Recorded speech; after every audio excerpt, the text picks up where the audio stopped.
Hello there, I'm Iris, and welcome to Powered by Voice. With over 12 years of work developing leaders and mentoring teen girls, I'm excited to extend my reach by helping you power your voice as a platform, not a performance, so that you are truly seen and heard. Join us. Well, hello, and welcome to Powered by Voice. My name is Iris, and I'm glad you've joined us. Today, we're talking about nurturing voice with a healthy self-identity. So let's get powered. It was Glennon Doyle Melton that said, if you feel something calling you to dance or write or paint or sing, please refuse to worry about whether you're good enough. Just do it. Be generous. Offer a gift to the world that no one else can offer, yourself. Doesn't that quote just fire you up? If there's something that you have been excited about, but you haven't been bold enough to do it just yet, I'm challenging you to be generous with yourself. This is how you power your voice. You let go of worry and allow your self-identity to rise to the occasion by communicating what matters to you. I think it's exciting to ID yourself. What does that look like? Okay, here's a relevant rabbit trail. Some of you might remember the ID bracelets that were really popular. They were very popular when I was growing up, and they still exist today. Some of them are sterling silver, like the Tiffany bracelets, gold chain bracelets with the rectangular plate on it, and you would engrave your name on that plate. There was also the trend of boys giving girls their ID bracelet. All kinds of cuteness on that one. These days, when we think of ID, your digital presence comes to mind. It's the popular way to ID yourself. At least this is what culture says. But what do you say? Apart from your social media, how do you identify yourself?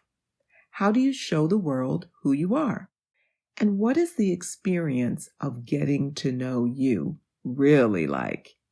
It makes you think, right? Let's examine that last part, getting to know you. Is it just me, or do you hate the question, tell me something about yourself? Or, what do you do?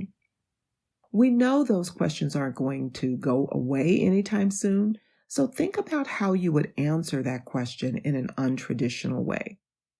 What is something that you'd like people to know about you if you have only one opportunity to tell them? And I don't mean this to be something deep, just who you are. Think about the meetings you've attended, the parties, get-togethers, or even meeting a stranger.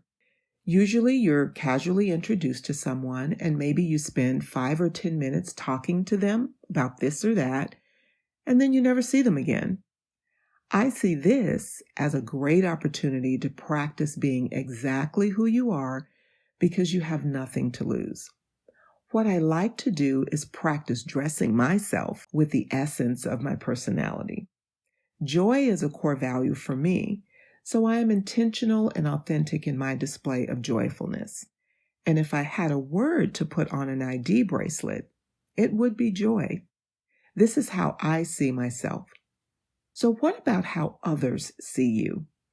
Okay, here's an observation of how we tend to interact with others we're just getting to know. I was recently participating in yet another small group discussion with some people that I did not know, and it was interesting to see the level of participation from each person and how that makes you memorable or not. There are those that are dynamic by nature and they are just engaging, and we lean into what they have to say.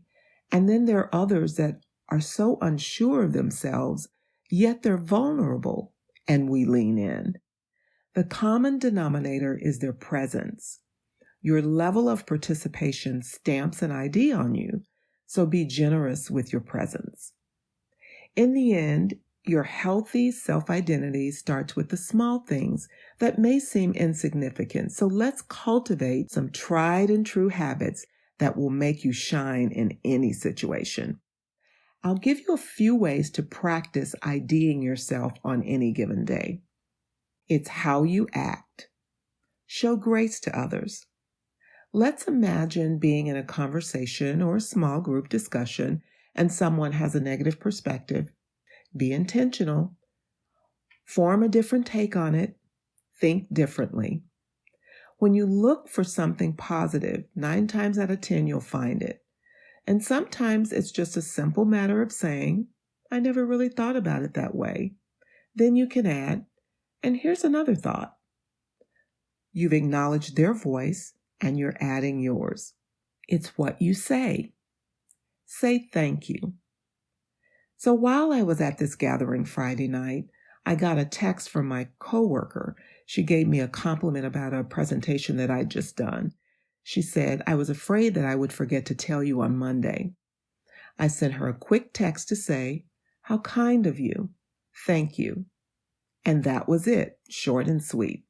When we accept praise graciously, we understand and champion ourselves as valuable and worthy of praise, period.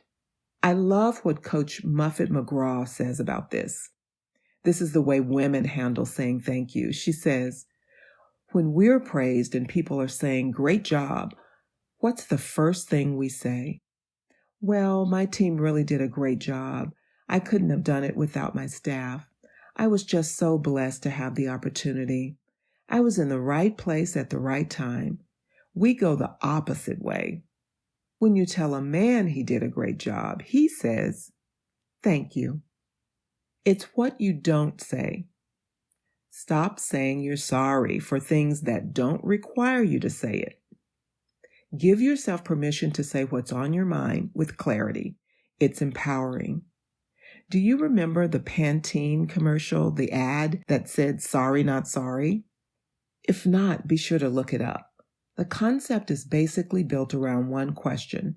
Why are women always over-apologizing? I.e., sorry for asking, but, or, sorry, do you have a minute? The word sorry, when it's not necessary, creates a feeling of sorrow for you. That's definitely not empowering.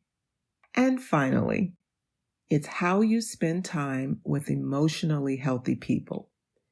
People who are in control of their thoughts, their feelings, and their behavior. They feel good about themselves, so they are a good influence on you. Most importantly, these are the people that bring out the dancer, writer, painter, and singer in you. So remember to be the gift that you are, yourself. That is your ID. So let's reflect using our mantra. 3 simple questions we ask of you. What are your first impressions of this discussion? How does it make you feel? And what sparked your curiosity? Until next time, ciao for now.